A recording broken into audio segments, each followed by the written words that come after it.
Demi menyamarkan putranya yang tidak terlalu pintar, agar terlihat seperti jenius, sang ayah memberinya satu aturan emas. Selama tidak ada yang mengerti apa yang kamu katakan, maka kamu adalah seorang jenius. Saat anak itu masuk sekolah, murid-murid lain mendengarkan pelajaran dengan tertib. Namun dia sengaja menatap keluar jendela, karena ayahnya sudah menanamkan satu hal di kepalanya. Seorang anak jenius harus berbeda dari yang lain, dan menjadi terkenal di sekolah adalah langkah pertama. Guru pun menyadari hal itu, dan bertanya kenapa dia tidak memperhatikan pelajaran. Inilah momen yang ditunggu-tunggu. In humans and synthesize nutrients from CO2 and water. That way we can generate oxygen as a byproduct and save Earth. Lalu dia balik bertanya kepada gurunya tentang pendapatnya. Sang guru yang sudah sangat kesal, akhirnya menyuruhnya maju ke depan untuk mengerjakan soal matematika di papan tulis. Masalahnya, anak itu bahkan tidak hafal perkalian dasar. Karena terpojok, dia membalik keadaan dengan menantang gurunya lewat teka-teki matematika yang sudah ia siapkan sebelumnya. Sang guru langsung terdiam, dan tanpa berkata apa-apa, segera pergi menemui kepala sekolah. Orang tua anak itu dipanggil ke sekolah. Namun sang ayah terlihat sangat santai. Ia dengan percaya diri menunjukkan berbagai penghargaan milik putranya, dan mengklaim bahwa banyak sekolah elit berebut ingin menerimanya. Kepala sekolah langsung terkesan, dan tanpa ragu menawarkan beasiswa. Sejak saat itu, kabar tentang bocah ajaib dari daerah kumuh menyebar dengan sangat cepat. Seluruh India pun gempar. Media dari berbagai penjuru negeri berdatangan. Kebohongan ini perlahan berubah menjadi kenyataan. Bahkan si anak sendiri mulai mempercayainya. Dalam berbagai wawancara, ia berbicara layaknya seorang ahli, membahas apa saja mulai dari astronomi, geografi, alam semesta, hingga teori dunia paralel. Persis seperti kata ayahnya, semakin sedikit orang yang mengerti, semakin misterius kesannya. Agar sandiwara ini tetap sempurna, sang ayah memaksa anaknya menghafal semakin banyak pengetahuan. Sang ibu sama sekali tidak menyadari apa yang sebenarnya terjadi. Suatu hari, seorang pengembang properti datang dengan tawaran aneh. Jika anak itu mau berpidato selama 5 menit untuk mengusir para penghuni yang membandel, keluarga mereka akan diberi sebuah apartemen gratis.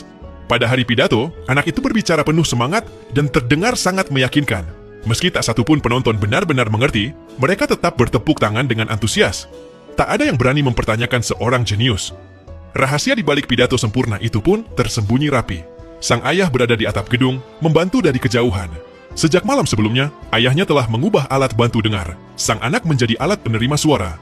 Setiap kalimat yang diucapkan ayahnya langsung diulang oleh si anak. Bahkan ketika seseorang menantang tes hitungan cepat, sang ayah di atas atap dengan sigap mengetik jawabannya di kalkulator.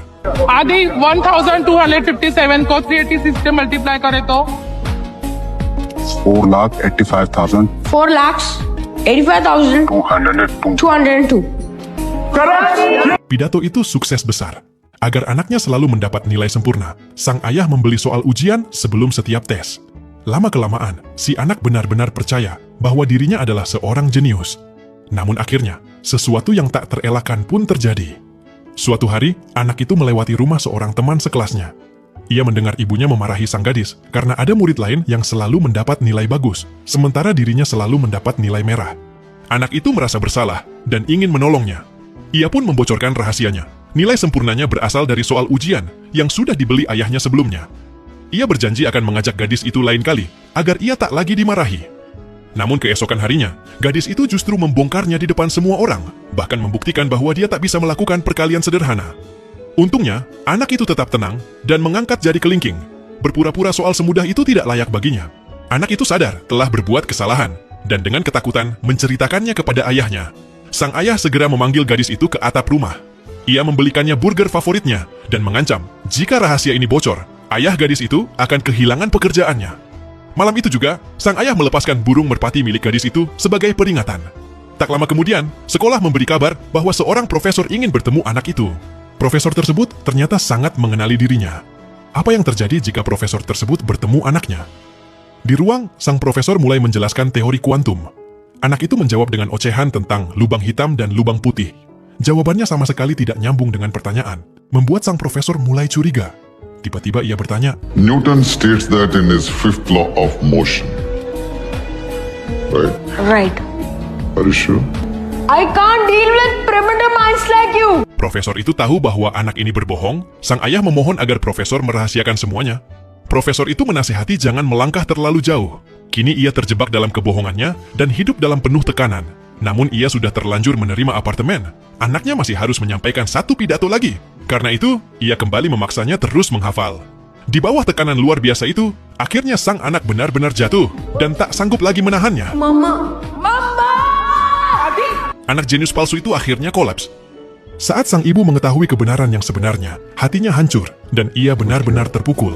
तू जो कुछ किया अपने लिए किया तेरे को दुनिया से दिक्कत है आदि को नहीं है Saat ia melihat putranya hampir kehilangan akal sehat, barulah ia benar-benar tersadar. Melalui alat dengar itu, ia berkata pelan, "Katakan saja apa yang benar-benar ingin kamu katakan." Anak itu pun melepaskan alat dengarnya, lalu melangkah ke depan, sambil berkata, "Sebenarnya aku sama sekali tidak mengerti apa-apa. Semua ini, ayahku yang mengajarkannya kepadaku." Ketika sang ayah melihat putranya akhirnya bisa menjadi dirinya sendiri, ia pun akhirnya mampu melepaskan segalanya.